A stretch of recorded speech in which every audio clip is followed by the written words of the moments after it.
Vai pesquisa, vem pesquisa e a chamada terceira via não consegue decolar. Se somarmos a porcentagem de votos dos candidatos que ainda resistem em manter suas disputas ao pleito presidencial, o número não chega nem perto de Jair Bolsonaro, o segundo colocado nos levantamentos. Por causa desse fraco desempenho, alguns nomes já desistiram de concorrer nas eleições, como é o caso do presidente do Senado, Rodrigo Pacheco. Meus compromissos como presidente do Senado e com o país são urgentes, inadiáveis e não permitem qualquer espaço para vaidades. Por isso, afirmo ser impossível conciliar essa difícil missão de presidir o Senado Federal e o Congresso Nacional com uma campanha eleitoral presidencial. Já o ex-juiz Sérgio Moro não disse com precisão se desiste ou não de sua candidatura. Preciso esclarecer a todos que eu não desisti de nada, muito menos de meu sonho de mudar o Brasil. Pelo contrário, sigo firme na construção de um projeto para o país. Não serei candidato a deputado federal. Friso, não colocarei meus interesses pessoais à frente dos interesses do país. Mas o seu partido, União Brasil, já respondeu por ele. O União Brasil é produto da junção do Democratas com o PSL. Democratas, que é o meu partido, ele tem um candidato à presidência, chama-se Luiz Henrique Mandetta. Como é que você pode, então, receber o ingresso de uma figura importante como é Sérgio Moro e descartar a candidatura de Mandetta? Não. João Dória, do PSDB de São Paulo, até ensaiou uma desistência, mas no final resolveu manter sua candidatura. A confirmação de que o PSDB foi avisado de que João Dória vai manter o plano, renunciar ao governo de São Paulo e, em seguida, manter seu nome como presidente da República. No entanto, mesmo com a desistência de Moro, os candidatos da terceira via não conseguiram subir degraus nas pesquisas. João Dória, do PSDB, tem 3% das intenções de voto. Simone Tebet, do MDB, 2%. André Janones, do Avante, aparece com 1%. Os três estão tecnicamente empatados na margem de erro.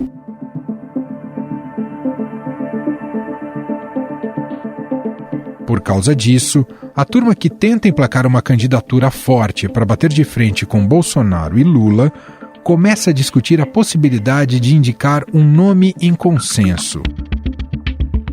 MDB, União Brasil, Cidadania e PSDB prometeram anunciar um pré-candidato único à presidência da República no dia 18 de maio.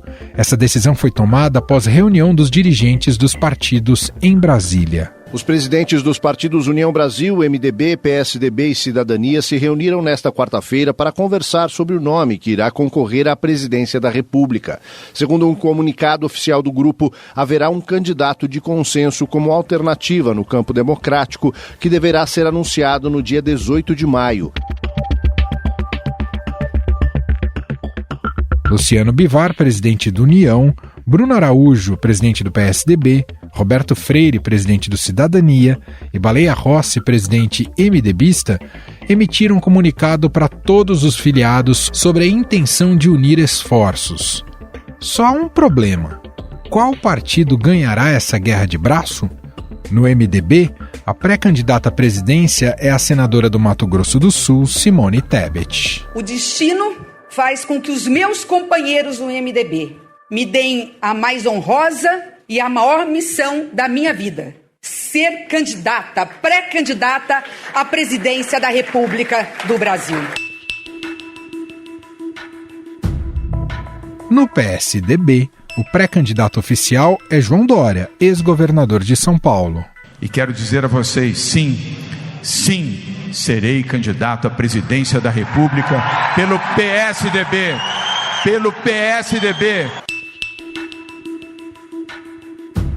Inclusive, João Dória já começou a se encontrar com dirigentes de outros partidos para garantir que seu nome será o escolhido. Na semana passada, visitou o presidente do Cidadania, Roberto Freire.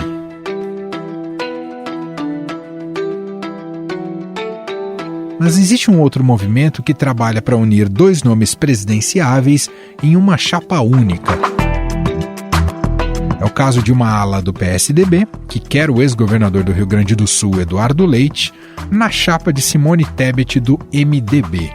A própria senadora, em entrevista para a Rádio Dourado, emissora aqui do Grupo Estado, confirmou a intenção de se unir ao tucano. A união desse centro democrático vai ser selada, acredito que a partir de hoje, de uma reunião que os 4 presidentes de partido terão. União Brasil, Cidadania, PSDB e MDB. Em relação à fala do ex-governador Eduardo Leite, eu recebo com muito carinho. Foi uma grata surpresa. Vou recebê-lo no meu gabinete hoje e vamos continuar as conversas, porque ele é um grande ativo do PSDB, independentemente de ter perdido as prévias, e hoje o candidato legítimo do PSDB é João Dória. Ele é muito importante, não só no estado do Rio Grande do Sul, mas pela região toda do Sul. Ele se soma conosco nesse projeto.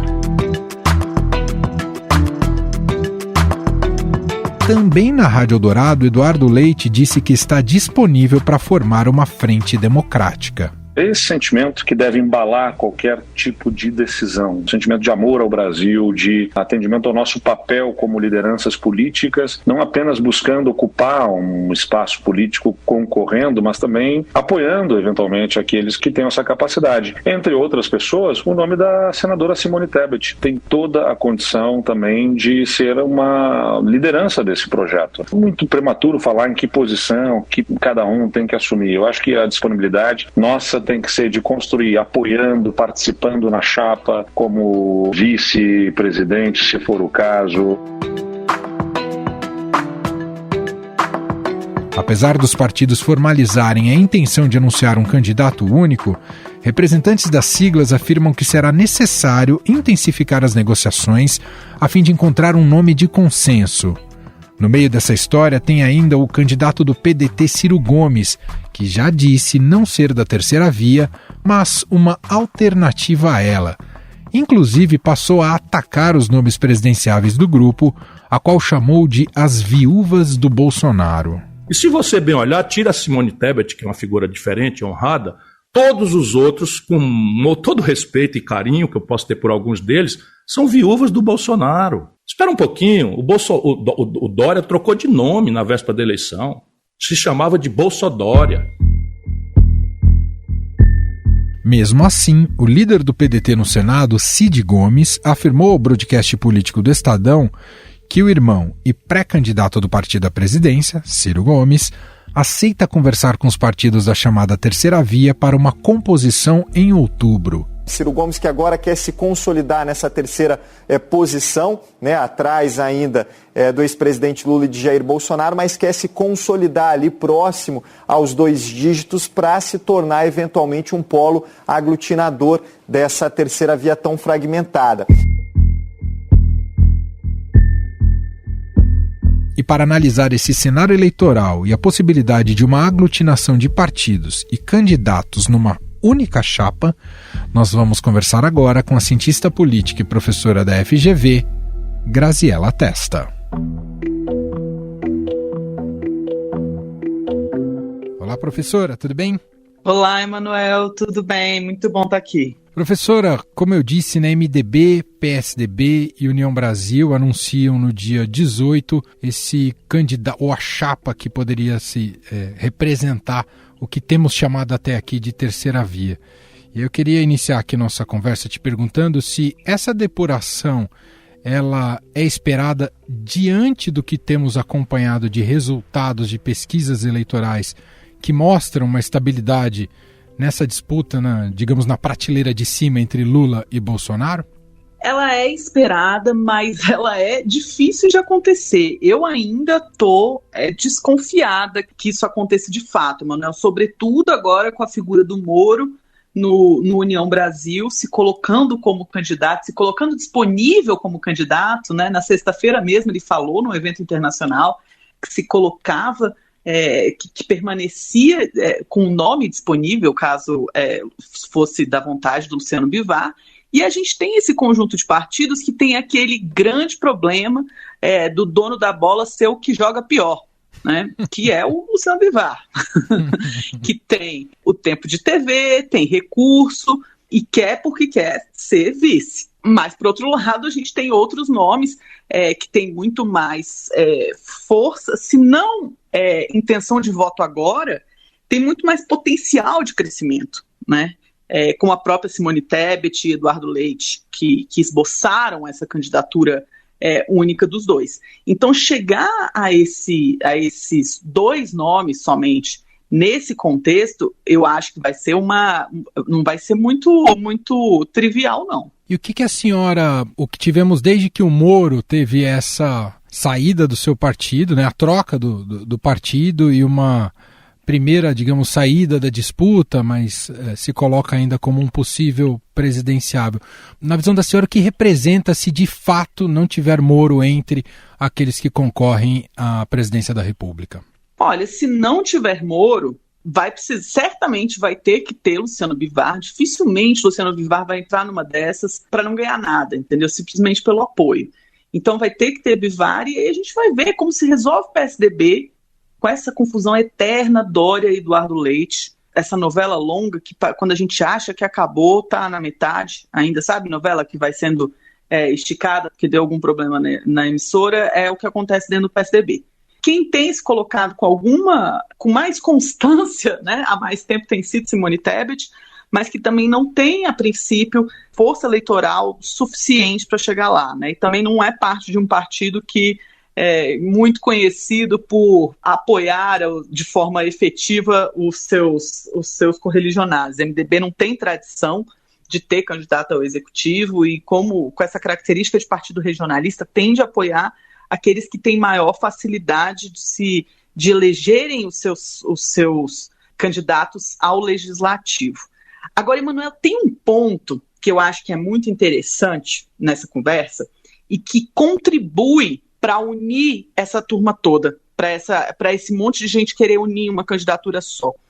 É que o incentivo da cláusula de desempenho, que fez com que os partidos investissem mais em candidaturas, a Câmara dos Deputados especificamente, que é onde a regra funciona, né? Quer dizer, você tem que ter um número mínimo de deputados para conseguir continuar recebendo recurso, esse incentivo criou um outro incentivo negativo de não investir tanto em campanhas de executivo, né? Então, parte dessa conversa é isso.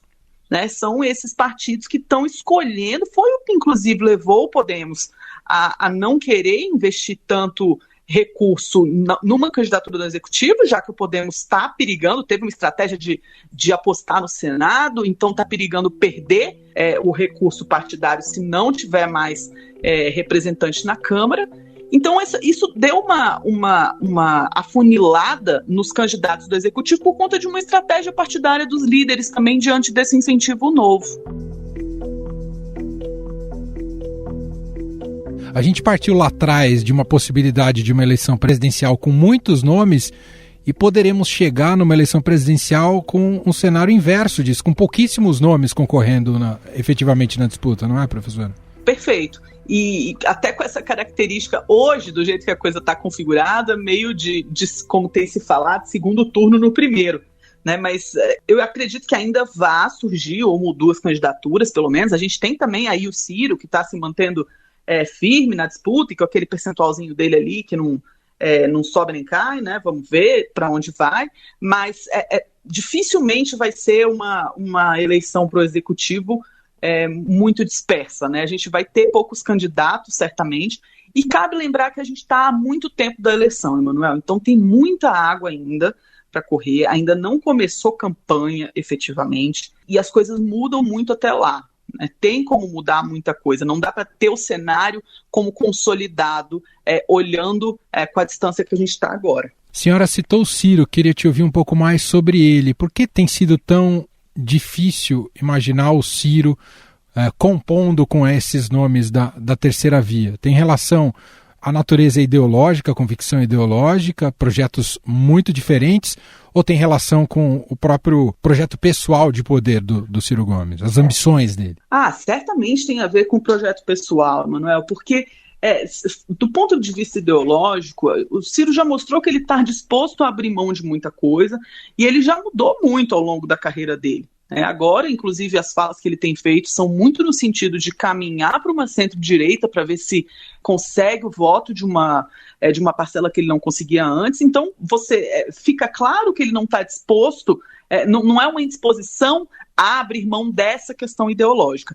Agora, ele se sentiu preterido pela parceria que teve com o Lula por tanto tempo e nunca foi o sucessor, se sentiu preterido em vários espaços e tal, mas ainda está nas graças do Lupe, né? Vamos ver até quando os dirigentes partidários do PDT vão sustentar essa candidatura que não demonstra que pode ter potencial de aumentar, né? Porque quando perder essas graças também, eu não sei o que vai sobrar para o Ciro, né? Ele não está muito disposto a construir em conjunto e não está muito aberto a fazer novas parcerias, né? Esse é o momento de abrir mão, né? É o momento de agregar. Esse momento para reconstruir esse país, né? A gente está diante de uma população muito desgostosa com política, a gente está vindo de um momento muito terrível da pandemia, momento econômico horroroso, então é preciso conversa, né? Não dá para fazer as coisas pensando no tamanho do próprio ego, que é a postura do Moro também, né, Manuel? O Moro não tem uma instituição que caiba ao ego dele, eu não sei se ele vai encontrar em algum momento esse lugar. Olha que ele já foi juiz, né, professor? Pois é. Queria te ouvir também sobre o Dória, o ex-governador de São Paulo, João Dória.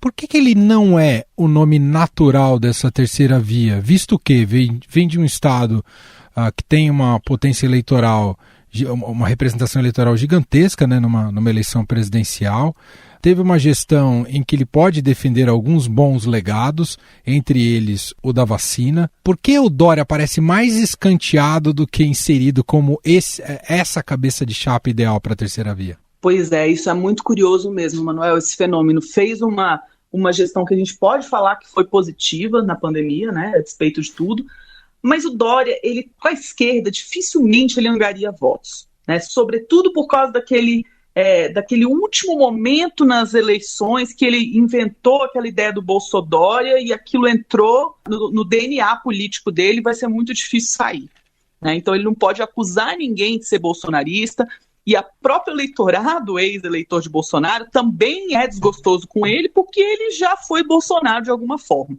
né? Então com a esquerda queimado, com a direita queimado, ele tem uma dificuldade de colocar as suas questões em forma colegiada, então tem uma má fama sobre o que fez dentro do PSDB, né? E a confiança, a gente sabe que é a moeda mais valiosa na política, né? Então alguém que já chega com essa pecha de não cumprir acordos, dificilmente vai conseguir fazer novas parcerias, novos aliados. Então acho que o Dória tem essa dificuldade.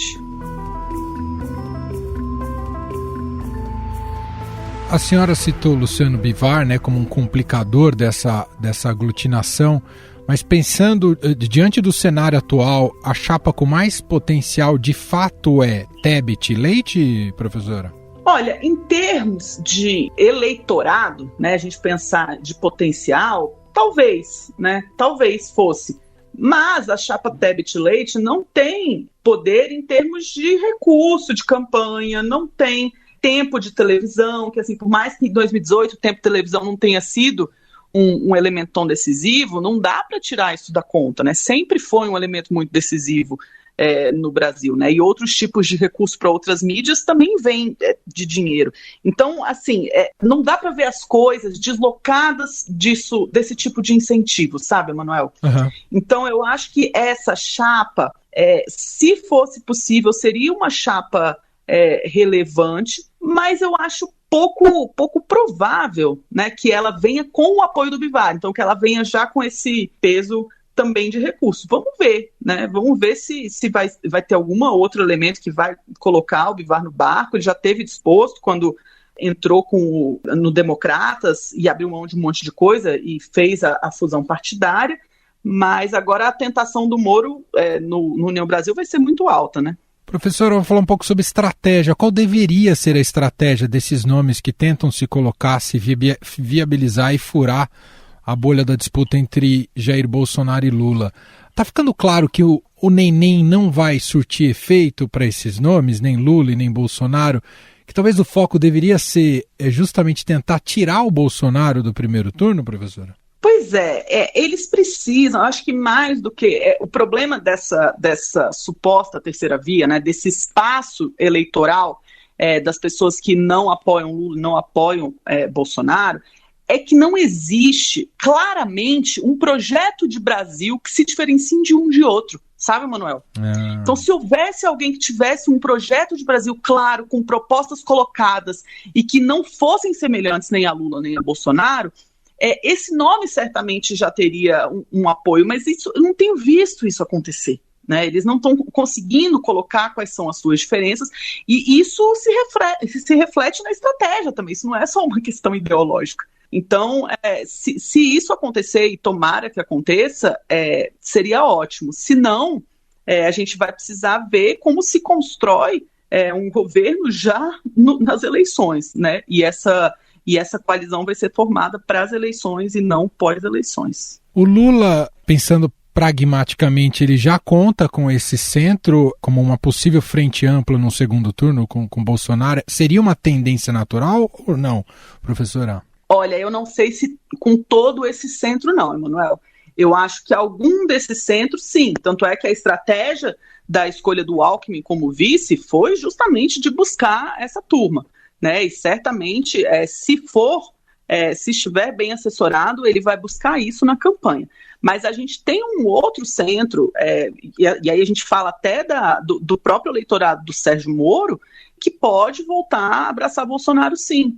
Né? Tanto é que essas últimas pesquisas que a gente viu agora não deram uma mudança tão relevante assim, com a pseudo-saída do Moro da disputa, mas de todo modo, Moro foi um apoiador de Bolsonaro e em 2018 participou da campanha. Né? Então, parte do eleitorado que é fiel a Moro, eventualmente pode abraçar Bolsonaro de volta. Bolsonaro tem a máquina e ainda tem muito para crescer nessas eleições. Não pode dar nenhum jogo como ganho. Né? E se Lula fizer isso, vai estar fadado ao fracasso. Essa eleição presidencial, né, foi colocada de maneira bastante antecipada. Né? A gente está aqui um pouco menos de 6 meses das eleições, mas já temos discutido cenários há bastante tempo. Talvez desde a redemocratização nunca se discutiu tanto uma eleição presidencial com tanta antecedência, talvez por culpa do próprio Bolsonaro. Estou chegando nesse raciocínio para te perguntar o seguinte: o eleitor vai chegar com voto mais definido ou, de fato, a história de campanha, não digo que zera o jogo, mas que abre muitas possibilidades, a gente ainda pode confiar nessa ideia de que a campanha pode mudar muita coisa? Olha, acho que não só a campanha, Manuel, mas o tempo também, porque a gente tem visto o governo federal se movimentar muito, né, mexer em programa social. Enfim, né, a gente tem muito recurso ainda de emenda do orçamento para ser liberada. Tudo isso tem peso também, né? E cabe lembrar que o PL foi muito vitorioso no fim dessa janela partidária em angariar novos membros, e isso pode ter impacto nas eleições. Então, não acho que dá para dar o jogo como ganho ainda não. Agora, uma coisa que é interessante que você colocou, da gente nunca ter discutido tanto uma eleição, talvez desde 89, eu concordo plenamente com você, e a gente vai discutir mais ainda, porque esse ano a Copa é depois das eleições. É verdade. Né? Cabe lembrar, né, que normalmente a gente tem uma mobilização em torno da Copa do Mundo na agenda pública, que esse ano vai acontecer só depois do primeiro turno, vai ser entre um turno e outro, caso haja o segundo. Então isso talvez torne o debate público um pouquinho mais estendido. Vamos seguir analisando e acompanhando e ouvindo especialistas como a Graziela Testa, cientista política, professora da FGV, que mais uma vez gentilmente atendeu aqui a nossa reportagem. Te agradeço pelo papo mais uma vez, professora. Eu que agradeço, Manuel, é sempre um prazer. Estadão Notícias.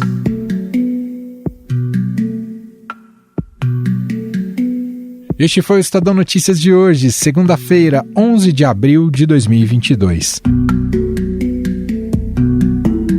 A apresentação foi minha, Emanuel Bonfim. Na produção, edição e roteiro, Gustavo Lopes, Jefferson Perleberg e Ana Paula Niederauer. A montagem é de Carlos Valério. O nosso e-mail, podcast@estadão.com. Um abraço para você, uma ótima semana e até mais.